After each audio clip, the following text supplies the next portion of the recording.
शिव भोळा चक्रवर्ती, शिव भोळा चक्रवर्ती, त्याचे पाय माझे चित्ती, वाचे बदता शिवनाम, तयान बाधी क्रोध काम, धर्म अर्थ काम मोक्ष, धर्म अर्थ काम मोक्ष, शिव देखता प्रत्यक्ष, वाचे बदता शिवनाम, तयान बाधी क्रोध काम, एका जनार्दनी शिव, एका जनार्दनी शिव, निवारी काळाचा भेव, वाचे बदता शिवनाम, तयान बाधी क्रोध काम,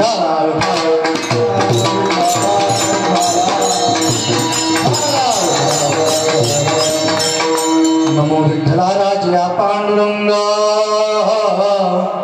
नमो रुक्मिणी मावली ज्ञान गंगा, नमो पुंडलिकाय नमो चंद्रभागा, नमस्कार माझा रुक्मिणी पांडुरंगा, पांडुरंगा करू प्रथम नमन,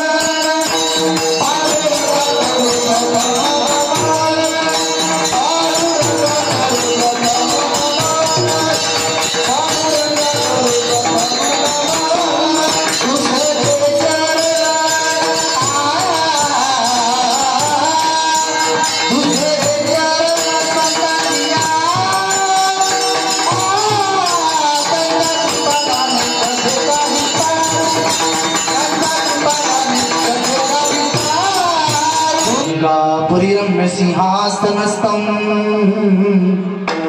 पदाम्बुज तेजस्फुरदि प्रदेशं विधिन्द्रादिदेवे सदा स्तूयमानं समाधिस्थमूर्तिं भजे ज्ञानदेवं सम्पाद्य च विधाय भक्तिं विलोकितो येन समाधिराजं वैराग्यवन्तं सुविचारयुक्तं नमामि जोगं शिरसा गुरुं तम्। ऐसे नमन करुणी सकळा, ऐसे नमन करुणी सकळा, हरिकथा बोले बोबड्या बोला, अज्ञान म्हणून आपल्या बाळात चालवे सकळा, नामा म्हणे विठाला। शिव भोळा चक्रवर्ती, त्याचे पाय माझे चित्ती, वाचे वदता शिवनाम, तयान बाधी क्रोध काम। प्रस्तुत प्राप्त स्थळी प्राप्त प्रसंगी संप्राप्त कीर्तन रूपी सेवे करता निवडलेला अभंग दक्षिण काशी पैठण निवासी असलेले शांती ब्रह्मनाथ बाबा यांचा 4 चरणाचा अभंग असून या अभंगाच्या माध्यमातून शांती ब्रह्म संत एकनाथ महाराज भगवान महादेवांचं त्यांच्या स्वभावाचा आणि नामाचा महिमा प्रतिपादन करतात। विठाला विठ्ठल।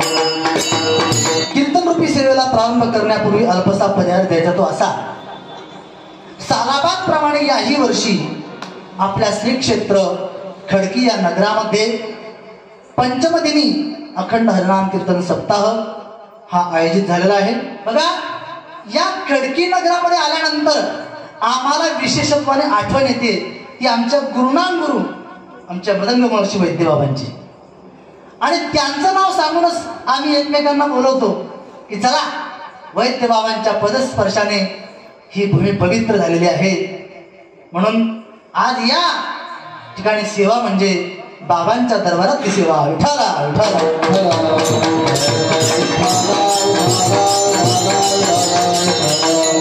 सात्संगता कीर्तनाचा प्राण असतो आणि आपल्या सप्ताहामध्ये जे काही साधक वृंद आलेले बघा, परिचयाशिवाय आपल्याला त्याचं महात्म्य कळत नसतं।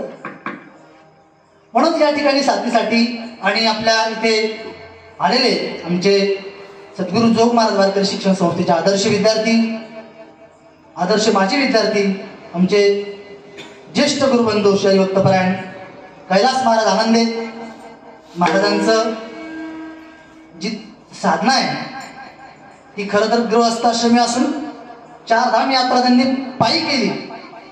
आज असे महात्मे आपले इथं आलेत, हे आपल्या गावाचं परमभाग्य। महाराज आलेत, त्यांच्या मुखातून ज्ञानेश्वरी पारायण आहे, म्हणून सर्व भाविकांना मी विनंती करेन की आपण सुद्धा त्यांच्या सोबत ज्ञानेश्वरी पारायणाला आपण बसावं. तसेच आमचे संत ज्ञानेश्वर महाराजांच्या चरित्रावर ज्यांचा पूर्ण गाढा अभ्यास आहे, आमचे गुरुबंधू शिवनाथ महाराज आळंदीकर हे सुद्धा उपस्थित आहेत. तसेच चौरंगी चिरा ज्याला म्हणतात असं आमचं एक व्यक्तिमत्व, प्रभूजी तुम चंदन हम पाने, असे प्रभूजी महाराज पार छत्रपती संभाजीनगरातून झाले. सुंदर गायन, सुंदर पदक वादन, आणि उद्या त्यांचं कीर्तनाची मेजवानी आपल्यासाठी आहेच. तसेच आमचे बंधू शरीभक्तपरायण रामेश्वर महाराज केनेकर हे सुद्धा आमच्या गुरुवारांच्या सेवेमध्ये असतात, ते सुद्धा या ठिकाणी उपस्थित आहेत. तसेच आमचे सर्वच मग आमचे चोपदार बाबा आहेत, आमचे हे बाबा आहेत, आमचे ते बाबा आहेत, अजून आमचे निजाम बाबा असतील, अजून लतीफ बाबा असतील, हे सगळंच, आणि आमचे सगळंच ज्येष्ठ श्रेष्ठ गायनाचार्य आणि समस्त ग्रामस्थ माता भगिनी. आपल्या गावामध्ये सामाजिक सद्भावाचं वातावरण, अशा या सद्भावाच्या वातावरणामध्ये बघा, कबीर मोमीन लतीफ मुसलमान सेना ना विधान विष्णुदास, तुमचं नाव आम्हाला बरं का, आणि तुम्ही या ठिकाणी उपस्थित आहात. आणि एवढंच नाही, निजाम बाबांबद्दल तर बोलावं काय, रागदारी काय नाही महाराज. हो, सकाळी ऐकलं असं वाटत होतं की 12 वाजेपर्यंत चालावं, परंतु ज्ञानेश्वरी पारायण पण होतं ना, त्यामुळे मग थोडंसं आम्ही उरकत घेतलं. आजचा दिवस जो आहे, तसं पाहिलं तर आजचा दिवस हा श्रावणी सोमवार आहे आणि आपल्या सप्ताहाचा पहिला दिवस आहे. सप्ताहाच्या पहिल्या दिवशी अभंग हा कोणता घेतला पाहिजे? नामपर अभंग घेतला पाहिजे, नामाचा महिमा सांगितला पाहिजे. परंतु बघा, आपल्या वारकरी संप्रदायाची विशेषता आहे, एकाचे हृदयी गुढी साखरेची काही. भगवान श्रीकृष्ण परमात्मा असो, भगवान शंकर असो, या सर्वांचं कसं एकमेकांच्या ठिकाणी प्रेम आहे. म्हणून आज श्रावणी सोमवार आहे, म्हणून भगवान शिवाच्या म्हणजे भगवान शंकरांच्या नामाचा महिमा, त्यांच्या स्वभावाचा महिमा, त्यांच्या दर्शनाचा महिमा काय आहे, असा प्रकारचा आपण या ठिकाणी आपण घेतला आहे. अजून एक विशेषपणे सांगायचं झालं तर आजचा दिवस हा कोणता आहे? आजचा दिवस आहे आपल्या स्वातंत्र्याचा, आपल्या म्हणजे आपल्या भारताच्या, आपल्या हिंदुस्थानाच्या स्वातंत्र्याचा अमृत महोत्सव आजचा आहे. विठाला विठाला, भारत माता की जय, भारत माता की जय. रत्नाकरा धौत पदाम हिमालय किरीटिनी ब्रह्म राजर्षी रत्नाढ्याम वंदे भारत मातरम. बघा, 15 ऑगस्ट 1947 साली आपल्या या भारत मातेला स्वातंत्र्य लक्ष्मी प्राप्त झाली. स्वातंत्र्य लक्ष्मी मिळाली, कित्येकाने बलिदान दिलं, कित्येकाने आपलं अख्खं आयुष्य समर्पित केलं. तेव्हा कुठे हे आपल्याला या ठिकाणी हे स्वातंत्र्याचे दिवस बघायला मिळाले. आणि बघा, या अखिल विश्वाच्या, अखिल जगताच्या पाठीवर हा एकच असा देश आहे की ज्याला माता हे संबोधन लागतं. बघा, अखिल विश्वामध्ये माता संबोधन असं कोणत्या देशाला लागतं का? नाही. परंतु आपला एकच असा देश आहे, तो म्हणजे भारत देश. भारत माता असं कधी झालंय का? भारत माता पाकिस्तान सुलतान, भारत माता आणि अमेरिका मावशी, काय हरकत आहे म्हणाल? परंतु नाही म्हणत. आपल्या देशाला भारत माता म्हणतात. माता हे संबोधन कुठे लागतं? माता संबोधन लागतं कुठे? जन्म देते तिला आई म्हणतात, संस्कार देते तिला माता म्हणतात, आणि उद्धाराचं ज्ञान देते तिला माऊली म्हणतात.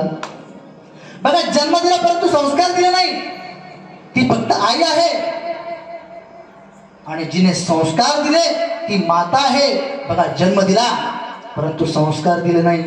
बघा, एक मुलगा, लहानसा छोटासा बालक, 4-5 वर्षाचा मुलगा शेजारच्या घरी गेला. गेल्यानंतर तिथून त्यांनी एक पेन चोरून आणला, आईला दाखवला. आईला दाखवल्यानंतर आईला म्हणू लागला, आई हा पेन मी शेजारच्या घरून चोरून आणलाय. आईनं काय करायला पाहिजे? काय करायला पाहिजे? आईने कौतुक करायला पाहिजे का? हा, 2 गाणं खाली वाजायला पाहिजे. परंतु आईने तसं केलं नाही. आईने तिथं कौतुक केलं, वा बाळा शाबास, पेनाचा खर्च वाचवला. दुसऱ्या दिवशी गेला, घड्याळ चोरून आणले. घड्याळ चोरून आणली. तिसऱ्या दिवशी गेला, थोडेफार पैसे चोरून आणले. त्याच्यानंतर घरातूनच हजारोंची रक्कम, लाखोंची रक्कम लंपास केली आणि तो मुलगा फरार झाला. आणि एक मोठा दरोडेखोर बनला. दरोडेखोर बनल्यानंतर तोच मुलगा ज्या वेळेला पोलिसांच्या हाती एका बँकेवर दरोडा टाकताना पकडला गेला ना, आणि नंतर मग त्याला न्यायाधीशासमोर न्यायालयामध्ये हजर केलं. हजर केल्यानंतर तेव्हा न्यायाधीश म्हणतात, याला फाशीची शिक्षा त्या ठिकाणी द्या. त्याला फाशीची शिक्षा जाहीर झाली. आणि नंतर जेव्हा त्याला फासावर लटकवण्यासाठी घेऊन गेले, फासावर लटकवण्यासाठी घेऊन गेल्यानंतर तेव्हा तो फासावर लटकवण्यासाठी जाताना त्याला शेवटी एक विचारलं जातं बघा. आपल्या देशामध्ये काय विचारतात शेवटी? तेरी आखरी ख्वाहिश क्या है?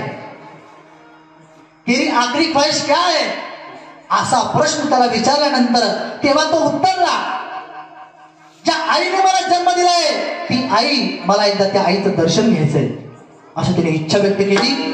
आणि नंतर लगेच त्याच्या आईला तिथे आणण्यात आलं. त्याच्या आईला तिथे आणलं. त्याने आईकडे बघितलं.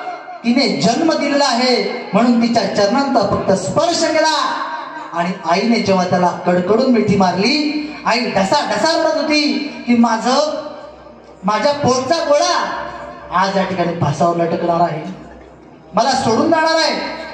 परंतु या मुलाच्या मनामध्ये भयंकर असा क्रोध होता आणि तो रागाच्या भरामध्ये आईने त्याला कडकडून मिठी मारल्याबरोबर त्याने त्याच्या स्वतःच्या आईचा कान आपल्या दातांनी त्याचा लचका तोडला.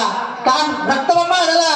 आई रडू लागली. आई म्हणते, अरे सोड सोड सोड, अरे मी तुला जन्म दिलेला आहे, मी तुझी जन्मदाती आई आहे आणि तू मला का असा त्रास देतोय? त्यावेळेला तो म्हटला, आई तू जन्म दिलाय परंतु तू मला संस्कार अजिबात दिलेले नाहीये. म्हणून तू आज जर मला त्यावेळेला संस्कार दिले असते तर आज मला त्या ठिकाणी फासावर लटकण्याची वेळ आली नसती. म्हणून तू मला संस्कार न दिल्यामुळे आजचा काळा दिवस माझ्यासाठी उजाडला. बघा, संस्कार न दिल्यामुळे फक्त जन्म देऊन उपयोग नाही. जन्म दिला परंतु संस्कार दिले नाही तेव्हा तिला माता हे संबोधन लागत नाही महाराज. म्हणून संस्कार देते ती खरी माता असते. म्हणून संस्कार देणारी माता असते. एका आईने संस्कार दिले. एका आईने एका लेकराला संस्कार दिले. लहानसं लेकरू होतं आणि तेच लेकरू भविष्यामध्ये लहानसा तो बाळ नरेंद्र, त्याला त्याच्या आईने, आई भुवनेश्वरी मातेने संस्कार दिले आणि तेच लहानसं लेकरू भविष्यामध्ये स्वामी विवेकानंद बनून अखिल विश्वामध्ये आपल्या वैदिक परंपरेचा प्रचार प्रसार, गीतेचा प्रचार प्रसार शिकागोच्या धर्म परिषदेत जाऊन करतो. हा आईने दिलेल्या संस्कारांचा प्रताप आहे. अजून एक आई आहे आपल्या महाराष्ट्रामध्ये. त्या आईने आपल्या लेकरांना रामायण महाभारतांच्या गोष्टी सांगून संस्कार दिले. ते लेकरू घडलं. त्या लेकराच्या मनामध्ये हिंदवी स्वराज्याची भावना त्या ठिकाणी निर्माण केली. हो, ती संकल्पना निर्माण केली आणि त्याच लेकराने, त्या बाळराजांनी भविष्यामध्ये हिंदवी स्वराज्य निर्माण केलं. ती म्हणजे राजमाता जिजाऊ. एक आहे भुवनेश्वरी माता, तिने स्वामी विवेकानंद घडवले. दुसरी आहे राजमाता जिजाऊ, तिने छत्रपती शिवाजी महाराज घडविले. बघा, म्हणून अशी ती राजमाता जिजाऊ. तसेच गोमाता आहे, गंगा माता आहे, दुर्गा माता, अंबा माता, यमुना माता, नर्मदा माता, जी संस्कार देते ती माता. म्हणून संस्कार देणारी माता. अजून एक माता आहे, ती म्हणजे भारत माता. ही भारत माता संस्कार देते. बघा काय ना भारत मातेने संस्कार दिले. ही भारत माता हाच संस्कार देते. बघा, कधी आपल्या देशानं इतर देशावर स्वतःहून आक्रमण केलं का? दुसऱ्या देशावर स्वतःहून आक्रमण केलं असं कधी घडलंय का? दुसऱ्यांना आक्रमण केल्यानंतर सर्जिकल स्ट्राईक केली, परंतु स्वतःहून आक्रमण नाही केलं कधी आपल्या देशाने. आतून ऑपरेशन करण्याची पद्धत आहे आपल्याकडे. आता दुर्बिणीद्वारे ऑपरेशन सुरू झालं, सर्जिकल स्ट्राईक. आपला देश हा संस्कार देतो. आपल्या देशामध्येच बघा, आपल्या देशामध्येच सगळे अवतार झाले. आपल्या देशामध्ये 4 वेद, 6 शास्त्र, 18 पुराण. आपण या देशामध्ये जन्माला आलो. सगळ्यात मोठं पहिलं भाग्य आहे की आपण मानव देहाला जन्माला आलो. त्याच्यानंतरचं मोठं भाग्य आहे की आपण या भरतखंडामध्ये जन्माला आलो. भरतखंडे नरदेह प्राप्ती, हे तो परम भाग्याची संपत्ती. या देशामध्ये जन्माला आलो म्हणून या देशाला आता बघा 75 वर्ष झाले स्वातंत्र्य मिळून. म्हणून बघतो आपण प्रत्येकाच्या घराघरावर तिरंगा लागलेला आहे. म्हणून या देशात आपण जन्माला आलो. आणि विशेष की आपण या अमृत महोत्सवाचे, स्वातंत्र्याच्या अमृत महोत्सवाचे आपण साक्षीदार आहोत. आपल्या डोळ्याचे पारणे फिटले महाराज. आपण बघितलं ते मिळालं स्वातंत्र्य, आपण बघितलं. म्हणून आजचा हा आपल्या देशाचा एक प्रकारचा हा स्वातंत्र्य अमृत महोत्सवाचा हा दिन आहे. म्हणून हा दिवस सुद्धा किती मोठा भाग्याचा आहे आणि तो आपल्या नशिबी आला, हे आपलं परम भाग्य आहे. म्हणून एकदा आपण जोराने बेंबीच्या टेकापासून खरं ज्या देशात राहत असो तर भारत मातेचे उपकार आहे की आपण गुण्या गोविंदांना नांदतो. इथं सर्व जाती धर्माचे लोक गुण्या गोविंदांना आपल्या या देशात नांदतात. हिंद देश के निवासी सविजन एक है, रंग रूप वेश भाषा चाहे अनेक है. रंग रूप वेश भाषा चाहे अनेक है. आपल्या देशामध्ये विविधतेत एकता आणि एकतेत विविधता असा विविधतेने नटलेला हा आपला देश आहे. आपला राष्ट्रध्वज सुद्धा वरी केशरी मध्ये पांढरा खाली हिरवा रंग, अशोक चक्रा शोभतो निळ सर रंग. असा आपला देश आहे महाराज.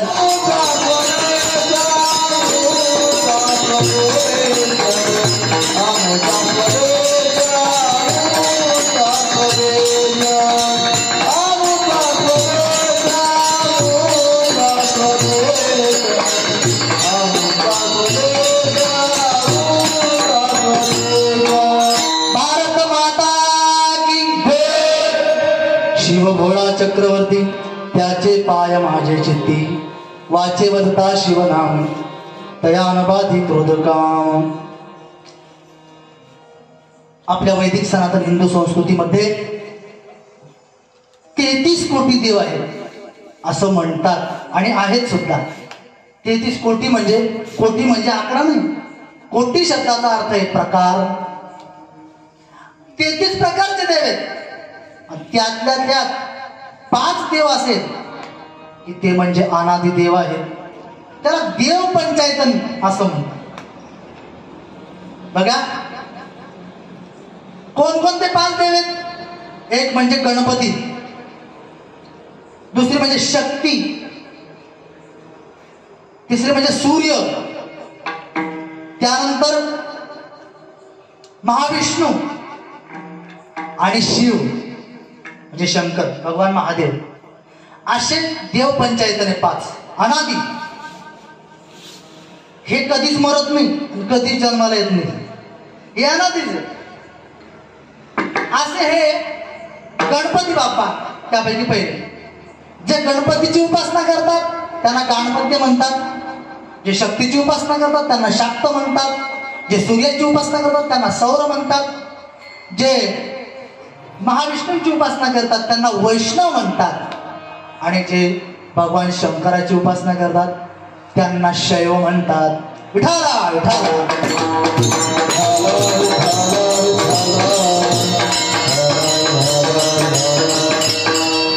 अनादि देवतापैकी गणपती बाप्पा. बघा गणपती बाप्पाचं जर समजा बघितलं तर कुठलंही काम करताना किंबहुना ग्रंथाचं लिखाण करताना सुद्धा सर्व त्या ठिकाणी लेखकांनी आधी गणपती बाप्पाचं वंदन केलं.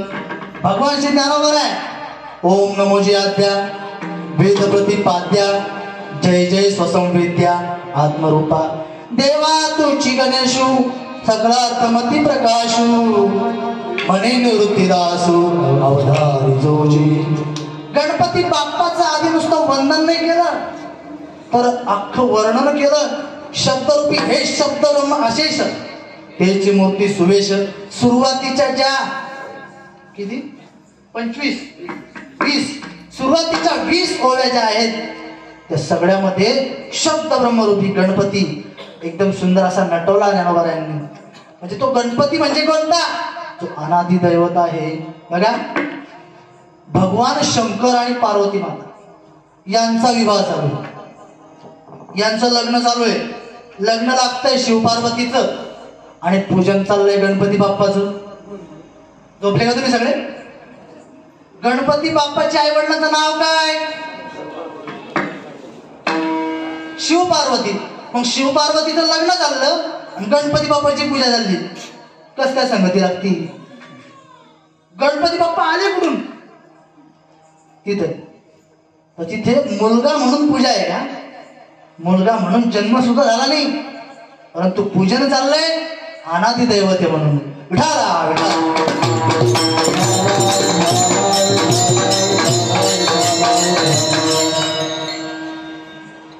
एका घरी जाण्याचा योग आला. 5-6 वर्ष झाले एका मित्राची भेटच झाली नाही. लग्नाची पत्रिका दिली परंतु लग्नाला जाणं झालं नाही. आनंदी महाराज आम्ही सगळे सहपाठी बर का. आम्ही आधी मित्र आहे नंतर महाराज आहे. तर मित्राच्या घरी जाण्याचा योग आला. मी काय म्हणे महाराज तुम्ही आलेच नाही लग्नाला. म्हटलं लग्नाला तर काही नाही आलो, परंतु लग्नाचा अल्बम तरी दाखवा. लग्नाचा अल्बम दिला त्यांनी. आता ही पद्धतच आहे, लग्नाला नाही गेलं की लग्नाचा अल्बम पाहून घ्यायचा मग पळवायचं म्हणजे होतो बा. आता पाहिलं लग्नाचा अल्बम घेतला, पाहणं सुरू. आता लग्नाचा आता 5 वर्ष झाले म्हणल्यानंतर 4 वर्षाचा मुलगा असणं साहजिक आहे पण असलाच पाहिजे. आणि तो होता आणि तो लगेच जवळ येऊन बसला ना. तो जवळ येऊन बसला. आता मी पाहू लागलो ते. आता तो पती पत्नीचं दाखवू लागले. लग्न लागलेलं, लग्न लागतंय, हार घालताना चालू आहे, सगळे पाहुणे रावळे दिसत आहे. त्यानं बघितलं. तो विचार करू लागला की आपण याच्यात अजिबात दिसत नाही. आता एवढा मोठा अल्बम आहे, एकदम थाटामाटा त्याला कवर बिवर मस्त एकदम, म्हणजे पार म्हणजे वर्ष 2-400 वर्ष टिकेन असा अल्बम असा बनवला जातो. त्याने घेतला तो अल्बम आणि असा दिला फेकून. मी म्हणलं का रे काय झालं? कोण भेटला? म्हणे काय कामाचा आहे तो अल्बम? म्हटलं काय झालं? म्हणे एवढे मोठे सगळ्यांचे फोटो, माझाच फोटो नाही म्हणे त्यामध्ये. आता तुझा फोटो नाही म्हटलं तर त्याला म्हटलं थांब इकडे ये माझ्याजवळ सेल्फी काढू आपण. म्हणे माझा फोटो नाही. आता तुझा फोटो कसा असणार आहे? असणारच ते, कारण तो नव्हताच तेव्हा. परंतु गणपती बाप्पाचं तसं नाहीये. गणपती बाप्पाची पूजा मम्मी पप्पांच्या लग्नामध्ये झाली. का म्हणून झाली? तर अनादि दैवत आहे म्हणून झाले. विठाला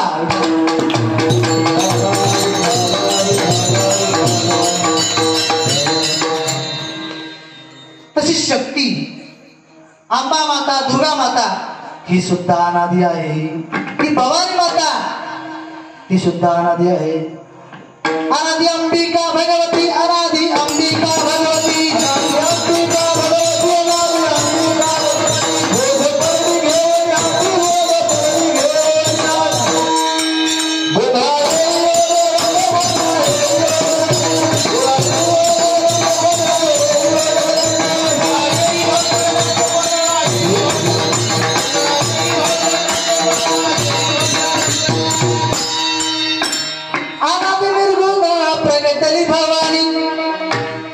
बघा ही अनादि शक्ती. शक्तीची उपासना करणारे जे असतात त्यांना शाक्त म्हणतात. तसेच सूर्य हा सुद्धा अनादि आहे. सूर्याची उपासना करणाऱ्यांना सौर म्हणतात. तसेच वैष्णव जे ज्यांची उपासना करतात ते दैवत, अनादि दैवत म्हणजे भगवान महाविष्णू आहे. आणि भगवान महाविष्णू अनादि असल्याचं काय पुरावा द्यायची गरज आहे का मला? भगवान महाविष्णू अनादि आहेत हे तर सगळे पुराणच सांगतायत. पुराणात त्यांचं कौतुक करतायत, त्यांचं गुणगान गातायत.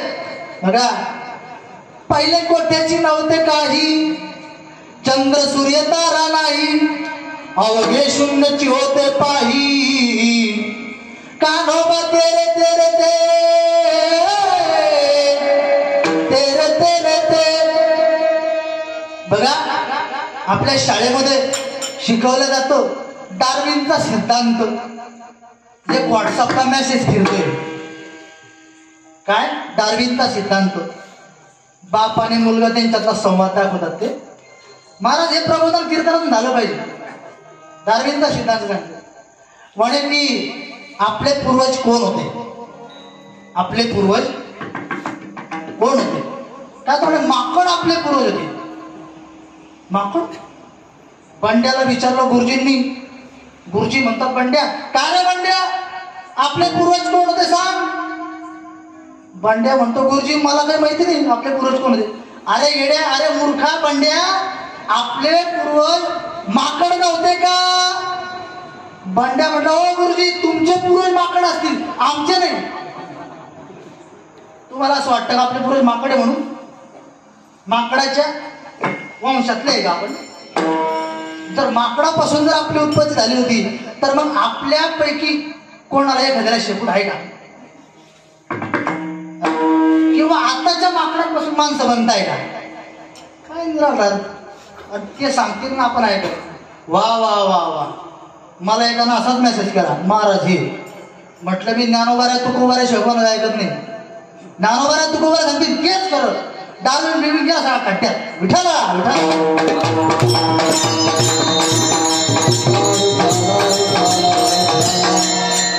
काय सांगतात ज्ञानोबाराय, काय सांगतात तुकोबाराय.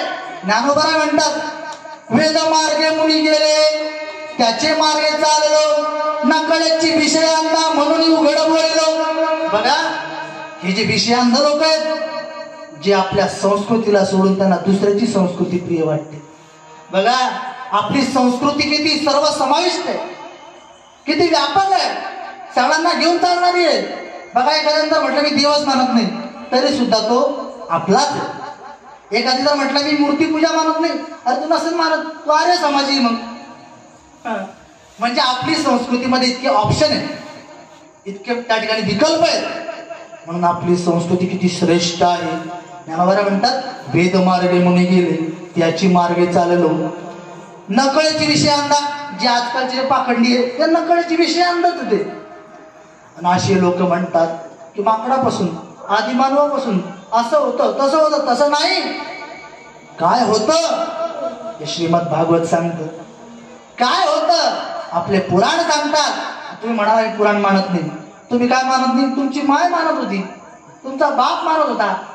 माझे ज्ञानोबा आहे म्हणजे आपली माय ना. हो, आपले ज्ञानोबा आहे. आपले ग्रंथ सांगतात उत्पत्ती कशी झाली.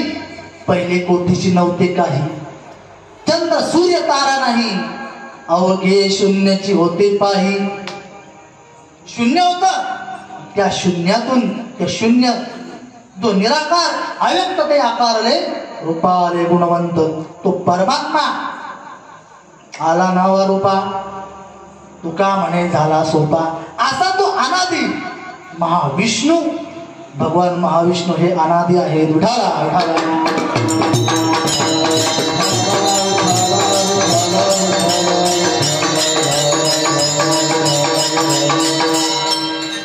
तसेच भगवान शंकर हे सुद्धा अनादी आहेत. त्यांना म्हणतात आदिनाथ. नाथ शब्दाचा अर्थ काय. नाथ शब्दाचा अर्थ आहे मालक. आदी म्हणजे सगळ्यांचा मालक, सगळ्यात आद्य. हो, अशा सगळ्यांचा मालक असलेले म्हणजे आदिनाथ आहे. सगळ्यांचे गुरु म्हणजे आदिनाथ आहे. आदिनाथ गुरु सकळ सिद्धार्थ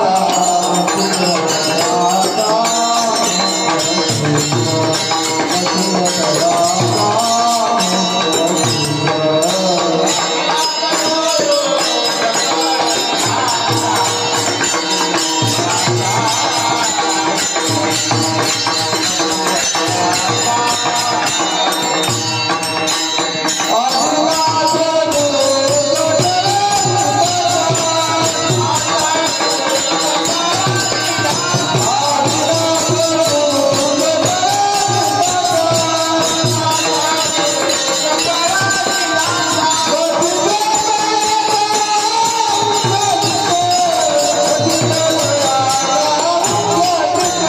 आदिनाथ गुरु सकळ सिद्धांचा मचिंद्र तयाचा मुख्य शिष्य.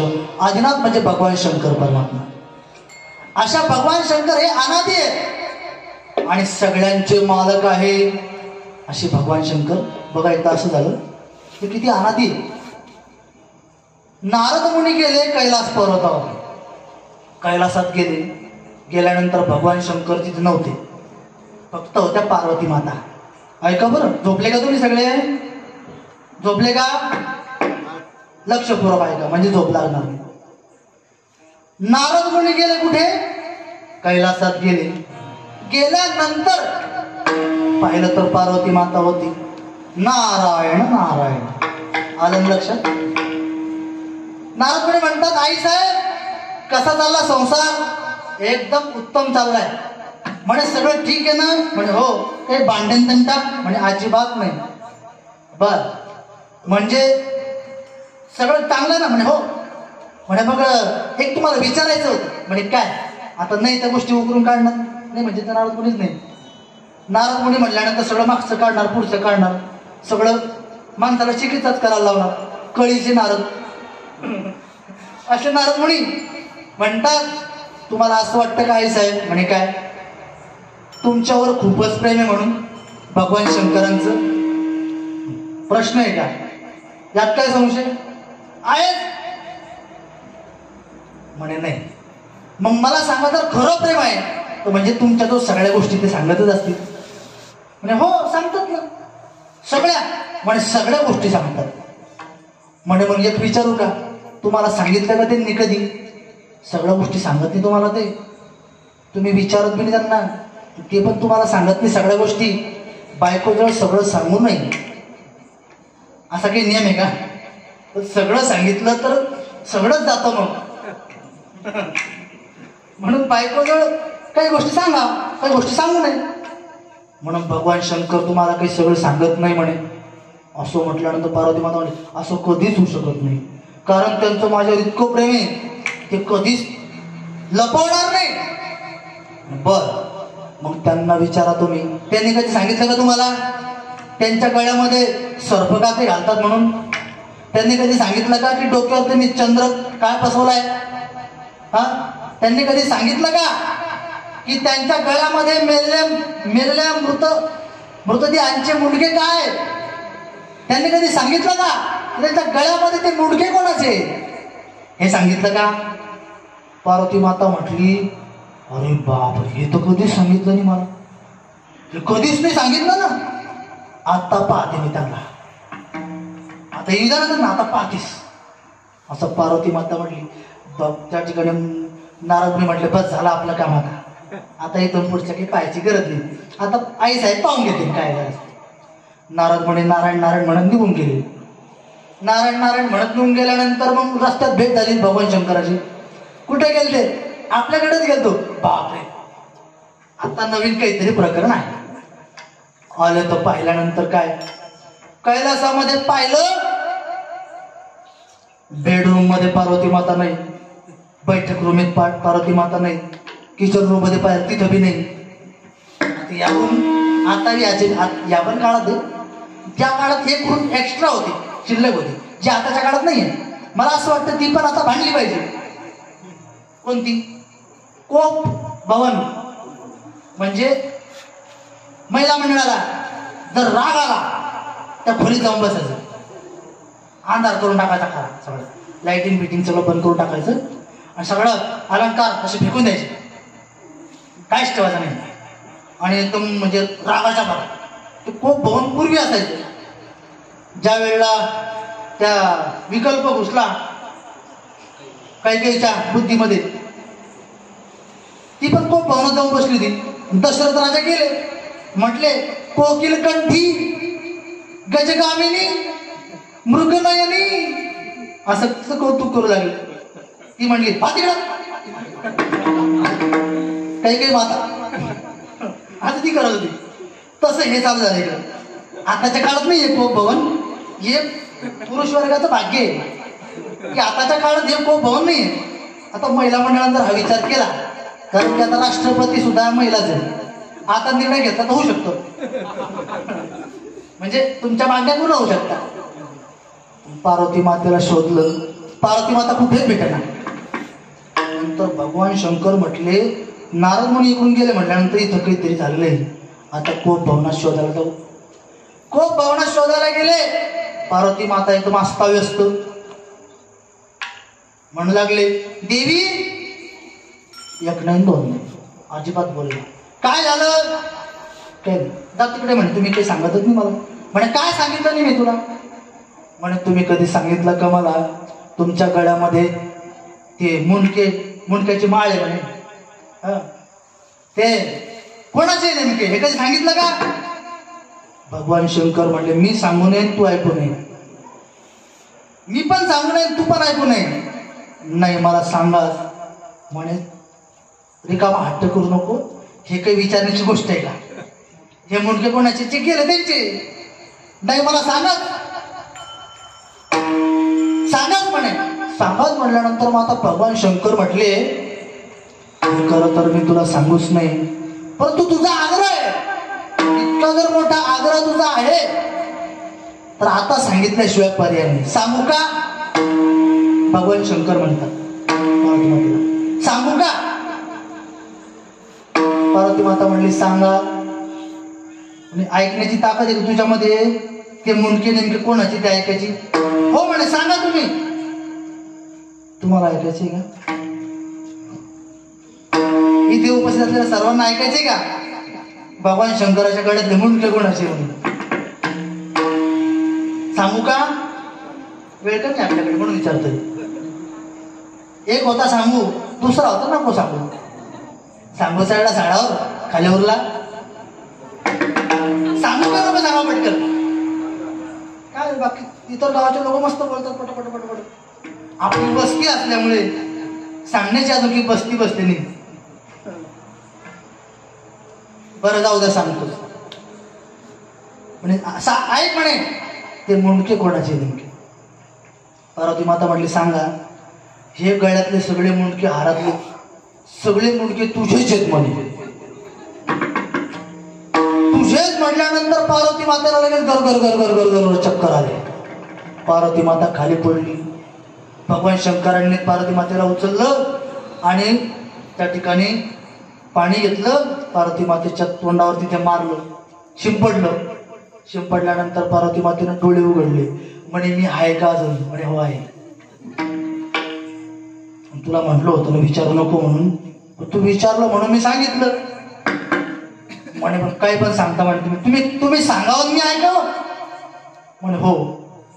पार्वती माता उठून उभी राहिली आणि स्वतःचं मुंडकं तपासलं. स्वतःच मान तपासले, आहे का? आहे बा, आपली मान जागीच. तुम्ही कस काय म्हणता म्हणे की माझं मुंडके तुम्ही एवढे त्या हारामध्ये ओवलेले? भगवान शंकर म्हटले, हो तुझेच सगळे मुंडके. म्हणे कस काय? म्हणे असं झालं, तू जन्माला येतेस, जन्माला आल्यानंतर भगवान शंकर पती मिळावा म्हणून माझी तपश्चर्या करतेस. माझी तपश्चर्या केल्यानंतर मी तुझ्या तपश्चर्यावर प्रसन्न होतो आणि नंतर बघ तू मला, मी तुमची पत्नी व्हावी हा वरदान मागते आणि मी तुला तथास्तु म्हणून वरदान देतो. नंतर तू माझी पत्नी होतेस आणि आपण दोघं संसार करतो. तुझं आयुष्य संपलं की तू देह ठेवतेस आणि तुझी प्रेमाची खून म्हणून मी तुझं मुंडकं घेतो, हारामध्ये वळवतो. तू मरते, तू मेल्यानंतर परत तू जन्म घेते, तपश्चर्या करते, मी प्रसन्न होतो, आपण संसार करतो, तू देह ठेवते, नंतर मग मी तुझी प्रेमाची खून म्हणून एक मुंडकं या हारात वळवतो.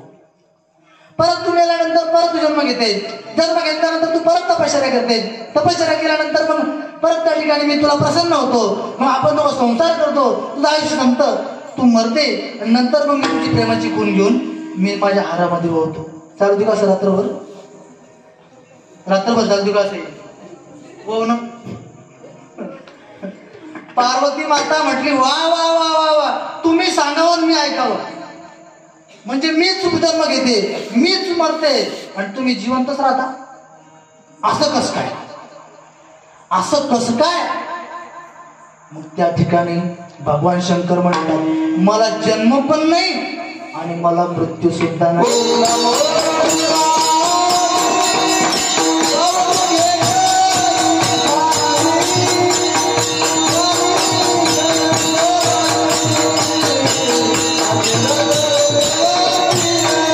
ओम नमो शिवाय.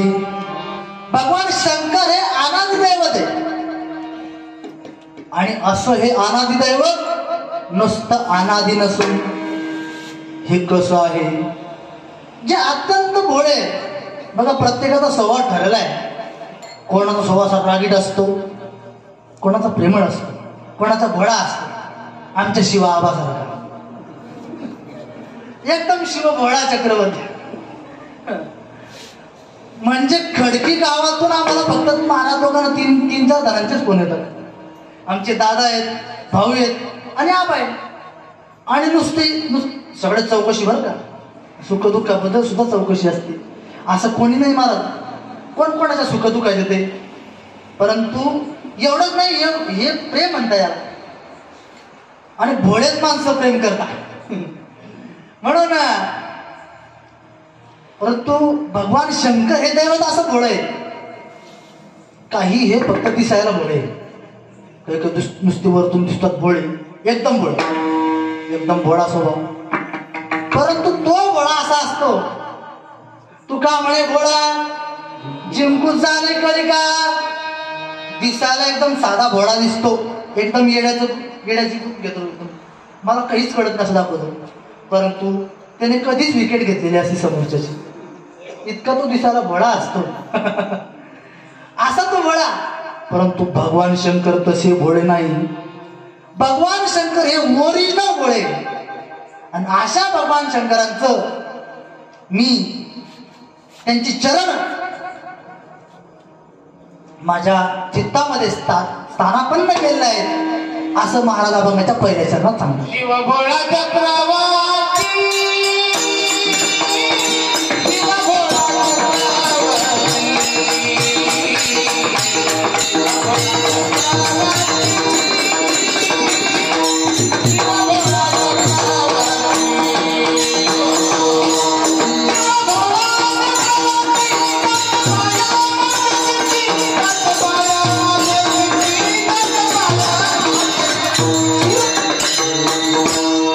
शिव भोळा चक्रवर्ती, त्याचे पाय माझे चित्ते, वाचे वरता शिवनाम, ते अनबाधी क्रोध काम. प्रथम चरणामध्ये नाथबाबांनी भगवान शंकरांच्या स्वभावाचं वर्णन केलं. भगवान शंकरांचा स्वभाव कसा आहे, अत्यंत भोळा आहे. नुसता भोळा नाही, तर भोळ्यांचे ते चक्रवर्ती आहे. जेवढे भोळे दैवत आहे, सगळे जेवढे भोळे भक्त आहे, सगळ्या भक्तांचे ते दैवत चक्रवर्ती आहे. भोळ दैवत आहे, लवकर प्रसन्न होणार, लगेच प्रसन्न होतं. आपल्याकडे वेळेच्या अभावामुळे मी जास्त आपल्या दृष्टांत सांगून वेळ घेत नाही. परंतु भस्मासुरासारख्यावर कृपा केली. भस्मासुराला वरदान देऊन टाकला की जा, तू ज्याच्या डोक्यावर हात ठेवशील तो भस्म होऊन जाईल. परंतु नारद मुनींच्या डोक्यावर जेव्हा हात ठेवायला तो गेला, नारद मुनी म्हटले, माझ्या डोक्यावर हात ठेवून तुला काय भेटणार. अरे माझ्या डोक्यावर जर तू हात ठेवला तर तुला फक्त विना चिपल्या भेटतील. तू काय भजन करणार आहे का. बऱ्याचदा आम्ही कुठे गेलो कार्यक्रमाला, आता पकवाज म्हणा, विना म्हणा, असं जिथं लॉक नाही आहे अशा ठिकाणी ठेवलं तरी ते काही चोरीला जात नाही. चोर नेऊन करतील काय करतील ते टाळ घेऊन, विना घेऊन. म्हणून ह्या गोष्टी अशा कोणीच चोरून येत नाही, कोणीच नेत नाही. म्हणून तसं नारद मुनी म्हणतात, हे विना आणि चिपला घेऊन तुम्ही काय करणार आहे. म्हणून मला भस्म करून काय भेटणार नाही. चॅप्टर पाहिजे माणूस, म्हणजे सुटतो. लेकवाड्याच्या तावडीतून नारद मुनी असे सुटले. तसंच या भस्मासुराच्या तावडीतून नारद मुनी सुटताना असेच बोलले, म्हणे मग कोणाच्या डोक्यावर हात ठेवू. म्हणे अशा व्यक्तीच्या डोक्यावर हात ठेव ज्याचं त्रैलोक्यावर राज्य आहे. जा म्हणे, असं कोण आहे. अरे कोण आहे म्हणजे ज्यानं तुला वरदान दिला तीच व्यक्ती अशी म्हणे.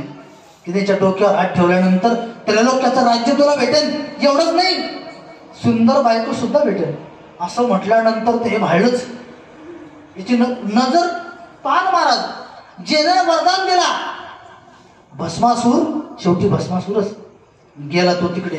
आता मी जास्त विस्ताराने सांगत नाही. नंतर भगवान शंकरांच्या मदतीला भगवान विष्णू धावून आले आणि भगवान विष्णू धावून आल्यानंतर बघा आणि भगवान विष्णूंनी मोहिनी रूप धारण केलं आणि मोहित केलं. नंतर भगवान शंकरांना सुद्धा भगवान विष्णूंनी मोहित केलं.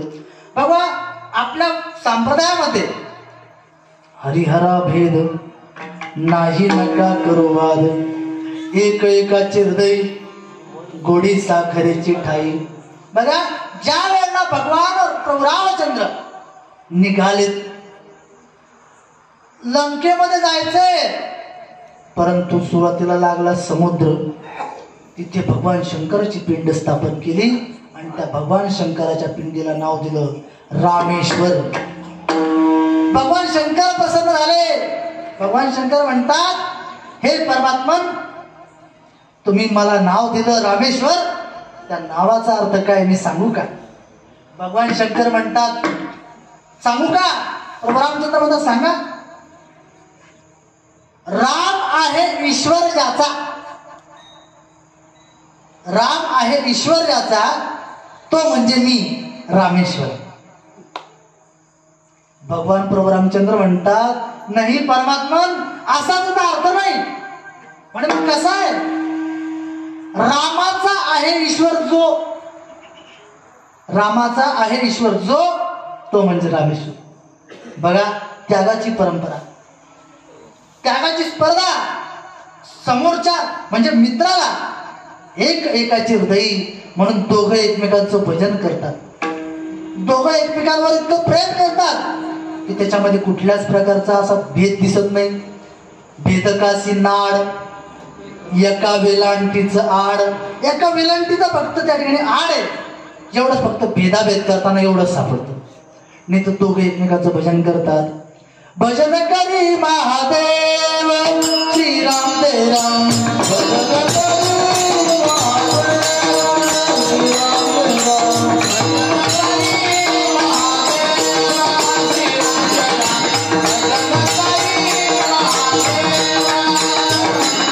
श्रीराम जय राम,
एकाचे हृदय गोडी साखरेची ठाई.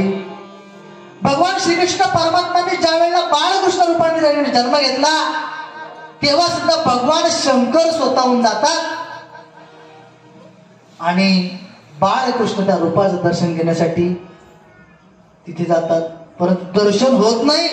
इतकं प्रेम या दोघी देवांचं एकमेकांमध्ये आहे. एक काळ मागे होता शैव आणि वैष्णववाद.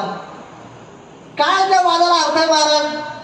आता इतकं हिंदू धर्माचं एवढं वर्चस्व जगतावर वाढत चाललं, त्याच्यामध्ये नवीन नवीन संकट सुद्धा लागली.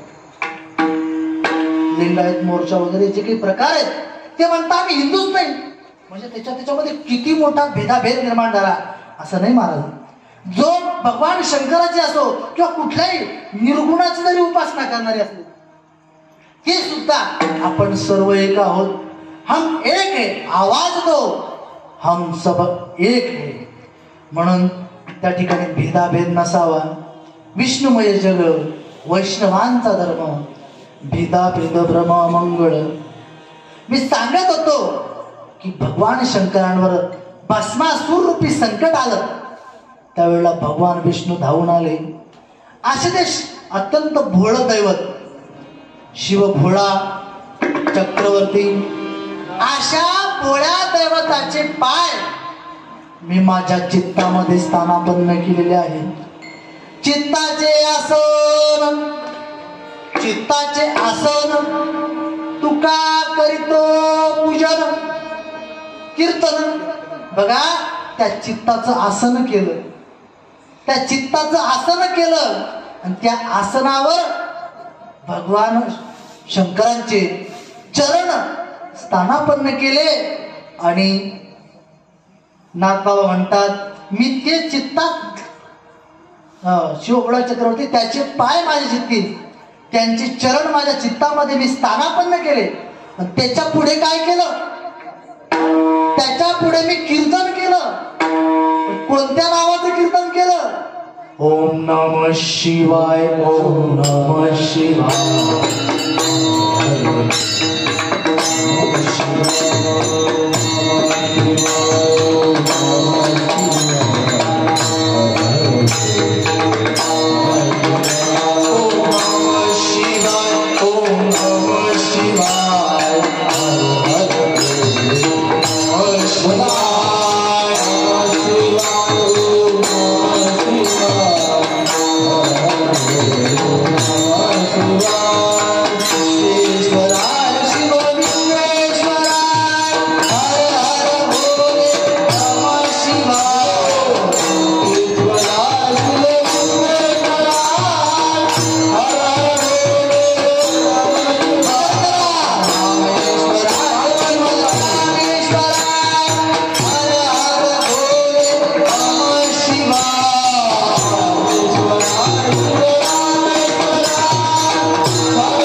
अशा भोळ्या दैवताचं चरण माझ्या चित्ताच्या आसनावर स्थापन करून मी असं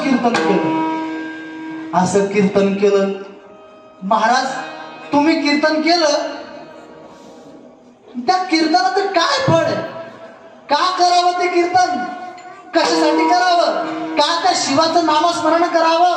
काय त्या भगवान शंकराच्या नामाचा महिमा असा आहे की तुम्ही त्या भगवान शंकराचे चरण चित्तामध्ये स्थापन करून ते कीर्तन करू लागलात? त्या नामाचा असा महिमा काय? तो महिमा आहे अभंगाच्या दुसऱ्या शब्दात,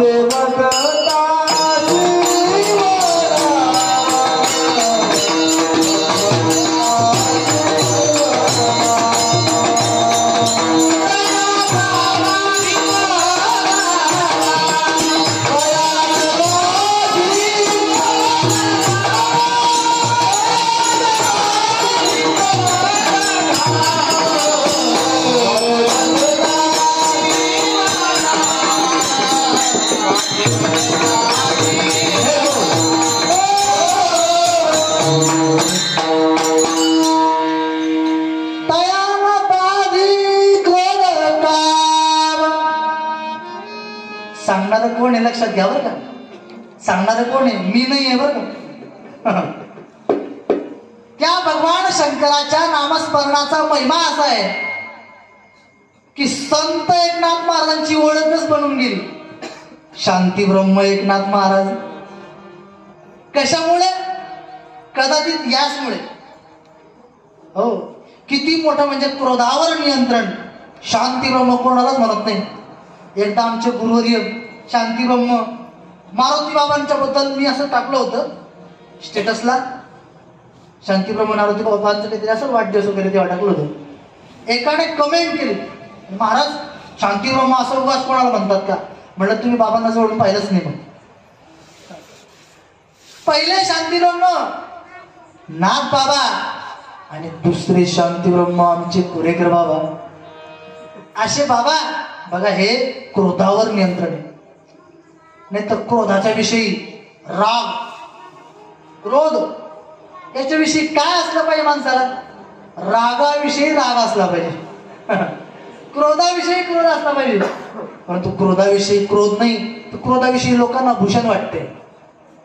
आपला राग पाहायला नाही मग तुम्ही. आपण लय सदकी बरं, थोडं सांभाळून. मी एकदा आता तो ह्याचा गेलो, आपण कोणाला पाहतच नाही. अशी सटक काढली ना एकदा राग आला की, रागाच्या बद्दल क्रोधाच्या बद्दल माणसाला भूषण पाहिजे का? नाही. तो राग पण असा राहतो महाराज. वरिष्ठांवर जर राग आला तर तो व्यक्त होत नाही. वरिष्ठांचा जर राग आला तर तो व्यक्त होत नाही. कनिष्ठांचा जर राग आला तर तो व्यक्त होतो. जर समजा एखाद्याची बायको ऐकून घेणारी असली तर ऑफिस मधला राग बायकोवर निघतो. आणि हात जर साहेब असला आणि घरी जर बायको ऐकत नसली, बायको जर समजा एखादा विचारलं का हो तुम्ही तर आडनावाचे वाघ आहे, मग तुम्ही बाहेर वाघासारखे वागता आणि घरी गेल्यानंतर मांजरी सारखे कस काय होता? तर तो म्हटला माझं आडनाव जरी वाघमारे असलं, मी बाहेर वाघ आहे, घरी गेल्यानंतर मांजर कस काय म्हणतो? तर बायकोचं माहेरचं आडनाव वाघमारे, त्यामुळे घरी गेल्यानंतर मांजरी सारखं राहावं लागतं. म्हणून अशी जर वाघमारे बायको असली तर हा वाघ काय करतो? बायकोचा राग ऑफिस मध्ये जाऊन सेक्रेटरीवर काढतो. म्हणून अशा प्रकारचा हा राग आहे, हा क्रोध आहे. आणि हा राग असा राहतो महाराज. दोघांचं भांडण झालं चौकात दोघांचं भांडण झालं. आता भांडण टोकाचं होतं, तुला पाहिजे. मग ते भांडण असं लागलं, आधी सुरुवातीला शिव्या शाप असतात. मग चार इकडून चार तिकडून चार गोळा झाले की मग तवा हे धरायला सुरुवात करतात. कारण की आवराला कोणी राहत नाही ना तोपर्यंत. जर आवराला कोणी राहिलं नाही तर मग त्या भांडणाला काय अर्थ आहे? मग आवराला तिकडून चार आले की तेव्हा ते दोघं एकमेकाला धरतात. दोघं एकमेकाला धरले, मग या 4 जणांनी एकाला धरलं, दुसऱ्या 4 जणांनी यांना धरलं. मग तेव्हा ते अरे सोडा काय सोडा, त्याला सोडणार नाही. आज त्याचा मी हिशोबच करतो, आज निकालच लावून टाकतो. दोघांना दोन्हीकडून धरले, सोडाव. अरे तोपर्यंत सोडेल होतं तुला, तेव्हा कष्टाने मारलं. मग आता दोन्हीकडून धरतायत तेव्हा हा म्हणतो की सोडा, दोघं म्हणतात सोडा. आणि नंतर म्हणतो यांनी धरलं म्हणून तू सुटला, यांनी धरलं म्हणून तू सुटला, आणि आज तू गेला. असा हा राग आहे महाराज. अशा क्रोधाबद्दल भूषण नसावं, अशा कामाबद्दल भूषण नसावं. नाही त्या ठिकाणी काम, नाही त्या ठिकाणी क्रोध नसावा. पण असा हा काम क्रोध हे विकार निघून गेले पाहिजे. म्हणून त्यासाठी काय करावं? तर या भगवान शंकराचं कीर्तन केल्यानंतर, नामस्मरण केल्यानंतर तो काम क्रोध जातात. परंतु महाराज हे पुरुषार्थ आहे. त्या भगवान शंकराच्या नामाचा महिमा असा आहे, त्यांच्याच दर्शनाचा महिमा काय आहे? अभंगाचं 3रं शब्द.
देखता प्रत्यक्ष. बघा, काम असावा तो धर्माला अनुकूल असला तर तो मोक्षाला कारणीभूत ठरतो. और तो धर्माला अनुसूर असेल तर तो मोक्षाला कारणीभूत ठरतो. असा हा भगवान शंकरांच्या दर्शनाचा महिमा आहे. धर्म अर्थ काम मोक्ष शिव देखता प्रत्यक्ष. बघा, हे भगवान शंकर असं दैवत आहे. हे प्रलयाची देवता आहे. या प्रलयाच्या देवतेची उपासना जर चांगली झाली तर हे दैवत काय करतं? हे दैवत नागबाबा म्हणतात की हे दैवत आपल्याला कलिकाळाची भीती हे घालवतं. या अभंगाच्या शेवटच्या शब्दात महाराज